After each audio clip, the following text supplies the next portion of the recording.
전쟁은 인류의 역사에서 항상 있어 왔던 그 비극으로 우리가 알려져 있는데, 지금까지의 그 전쟁에 관한 역사 서술이라든지 연구는 남성의 시각에서만 바라봤습니다. 사실은 역사를 연구해 보면 전쟁, 군대와 여성이 상당히 밀접한 연관을 가지고 있습니다. 여성 전투원이 대거 등장하는 최초의 사건은 바로 제2차 세계대전이라고 할 수 있죠. 당시 그 나치 독일을 이끄는 독재자였던 아돌프 히틀러가 제1차 세계대전 때 독일의 스탈린 패배를 서력하겠다. 그리고 독일 민족의 영토를 확장해서 유럽의 어떤 패권자가 되겠다는 욕심을 가지게 됐죠. 그리고 1939년에 폴란드를 침공하면서 제2차 세계대전이 일어나게 됩니다. 그런데 제2차 세계대전의 그 주요 교전국 가운데 영국, 독일, 미국, 소련 요 나라에서는 여성 인력을 대규모로 군대로 끌어들여서 전쟁을 수행하게 됐습니다. 먼저 미국의 여성 군인을 한번 볼까요? 제2차 세계대전의 미군 그 여군의 모습인데요. 영국의 기지를 둔 미 제8 항공부대에 배속돼 있어서 전신 인자기를 작동하고 있는 위민스 아미 코어의 부대원들의 모습입니다. 또한 미국 여성은 육군뿐만 아니라 해군에서도 근무하게 되는데요. 미 해군 자원 비상근무 여성부대라는 별도의 조직이 창설됩니다. 멋있다. 이것은 그 우편물을 그 분류하고 처리하는 역할을 맡고 있는 여군들입니다. 사실은 뭐 해군하고는 직접 연관성이 없어 보이는 사진으로 보일지 모르겠지만, 병사들의 사기를 가장 높이 올리는 방법 중에 하나가 가족에게서 온 편지를 읽는 그런 순간이었거든요. 그래서 이런 식으로 우편 업무를 처리하는 게 군대가 전쟁을 수행하는 데 상당히 중요한 역할을 합니다. 그리고 그 밖에도 항공기계병, 그다음에 항공, 금속, 세공인, 라디오 운영자들, 남성이 일반적으로 하고 있었던 일을 여성들이 맡게 되고 그 임무를 아주 훌륭하게 수행했습니다. 영국의 여군은 어떤 역할을 수행했을까요? 자, 전투 나갔네요. 여기 군대를 다녀오신 분이 많을 텐데 저 포가 어떤 포인지 아시겠습니까? 네, 전투기 방어. 맞습니다. 예. 고사포란 표현도 있고 대공포란 표현도 있는데요. 저런 그 영국을 침공하는 나치 독일의 항공기, 전투기, 폭격기를 떨어뜨리는 대포를 운영하던 사람들이 주로 여성이었다는 얘기입니다. 그런데 여성 군인의 활동 범위는 뚜렷한 한계가 존재했던 것도 사실이에요. 그것은 뭐냐면 이 대공부대원들이 거의 다 그 여성이었지만 지휘관은 예외 없이 중년 남성이었습니다. 그리고 또 대공부대의 특성상 이 최전선에 있기보다는 후방에서 방어 임무를 수행했거든요. 그래서 전선에서 멀리 떨어져 있었기 때문에 이런 의미에서 여성 여군은 남성 군인의 그 빈자리를 메우는 전투 임무보다는 보조 임무를 수행했던 것입니다. 우리가 지금까지 그 미국, 영국, 독일 여군의 사례를 살펴봤는데요. 그런데 한 나라에서는 그림이 다릅니다. 바로 그 나라는 소련입니다. 예. 소련에서는 특히 정말로 많은 여성이 군대에 동원되는데요. 제2차 세계대전의 절정기였던 1943년 말에는 그 수가 무려 100만 명에 이르게 됩니다. 예, 100만 명이라는 숫자는 지금 대한민국 국군의 수가 50만 명을 약간 상회한다고 하면 거의 그 2배에 달하는 그 병력 규모였던 것이죠. 그래서 당시 소련의 그 붉은 군대 전체 병력이 약 8%를 차지하게 됩니다. 숫자가 많을 뿐만 아니라 이 소련군에서는 여성 군인의 모습을 찾아볼 수 없는 병과가 사실 거의 없었어요. 여성 전투기 조종사, 여성 폭격기 조종사, 여성 함상 근무원, 여성 전차병, 여성 저격병 줄줄이 나열하다 보면 한 10분도 모자랄 정도로 상당한 활약상을 보이게 되는데요. 소련 여성 군인 얘기를 많이 하면서 그 자원 입대한 그 사례들이 많았다고 말씀을 드렸는데요. 그럼 소련의 여성 군인들이 군대에 지원하던 특별한 계기, 동기, 이유가 무엇이었을까? 이런 궁금증이 듭니다. 그래서 독소전쟁 초반에 전쟁 포스터가 많이 만들어지는데 이 전쟁이 뭔지 모르는 어린 소녀들에게 나라를 지켜야 한다는 애국심, 우리 가족은 내 손으로 지켜야 한다는 사명감을 심어준 것이 바로 이 전쟁 포스터였죠. 자, 내용을 보면 이 왼쪽에 중년 정도의 나이가 된 그 여성이 군인 서약이라고 하는 문서를 들고 소련의 젊은이들에게 입대할 것을 요청하고 있습니다.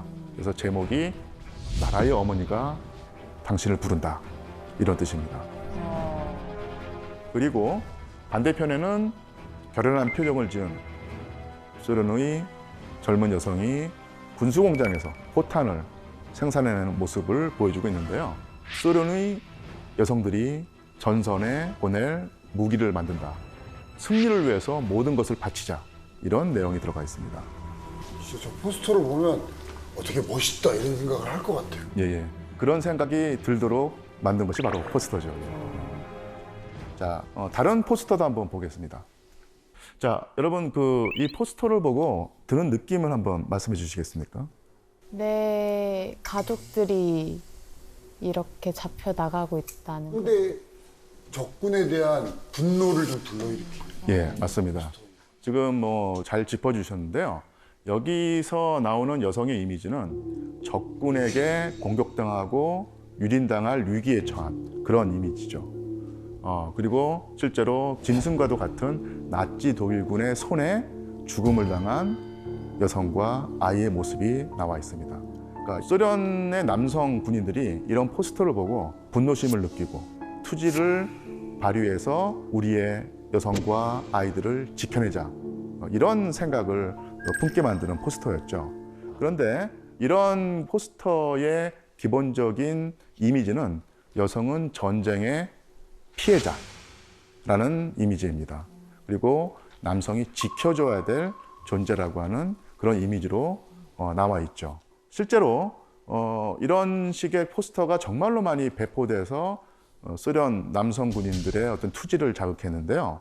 근데 과연 여기서 소련 여성들은 적군의 피해를 일방적으로 당하기만 하고 남성들의 보호를 받아야 되는 그런 나약한 존재이기만 했을까요? 그래서 다른 또 포스터가 있는데요. 밑에 있는 문구를 읽어보면요. 파르티잔, 이 파르티잔은 바로 게릴라 비정규 부대겠죠.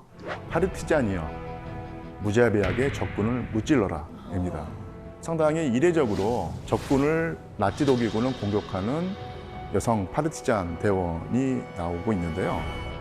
이런 식으로 그 적을 공격하는 거의 유일한 포스터입니다. 그런데 약간의 그 뒷얘기가 있는데요. 이 포스터를 작성한 화가가 바로 여성이었어요.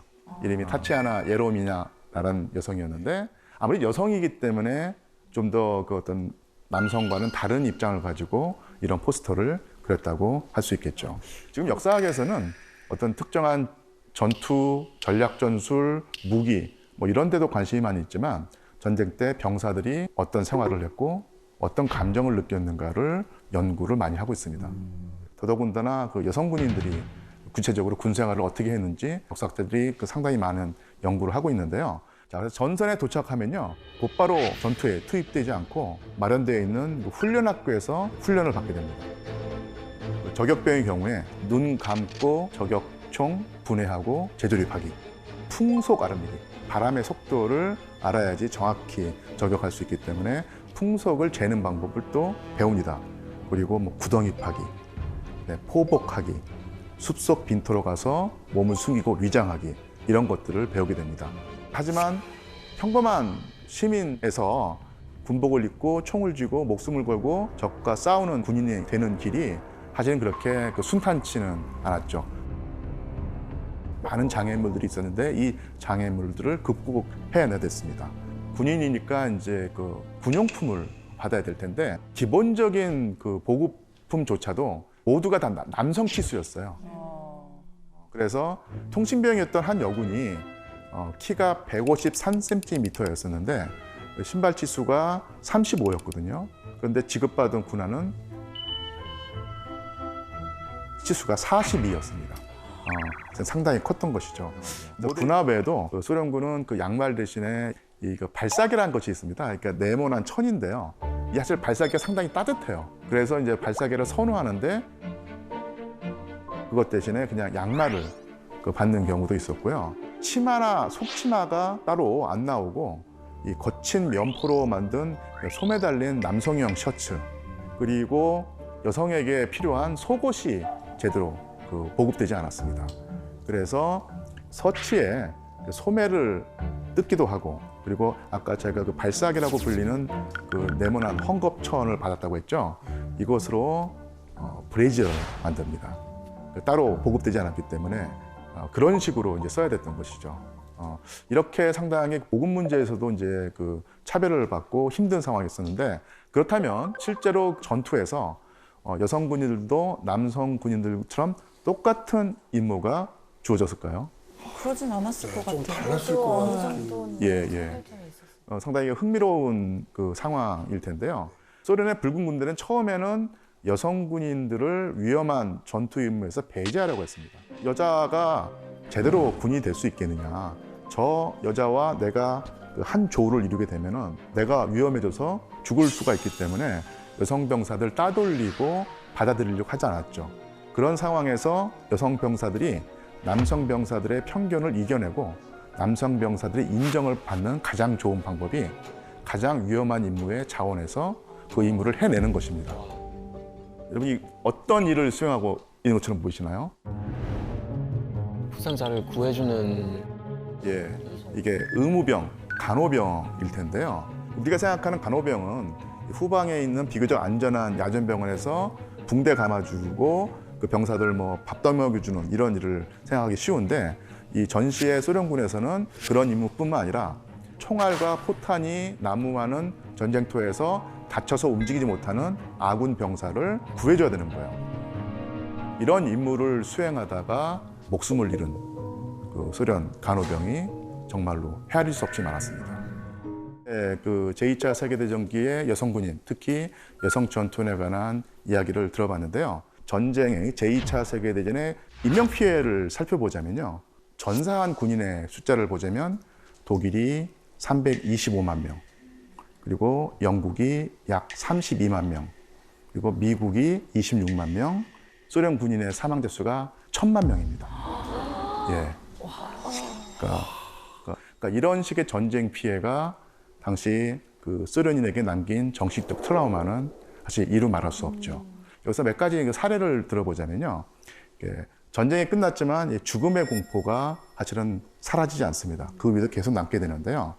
위생소대 그 지휘관이었던 그 마리아 예조바라는 어떤 군인이 있는데 붉은색만 보면은 몸이 얼어버리는 겁니다.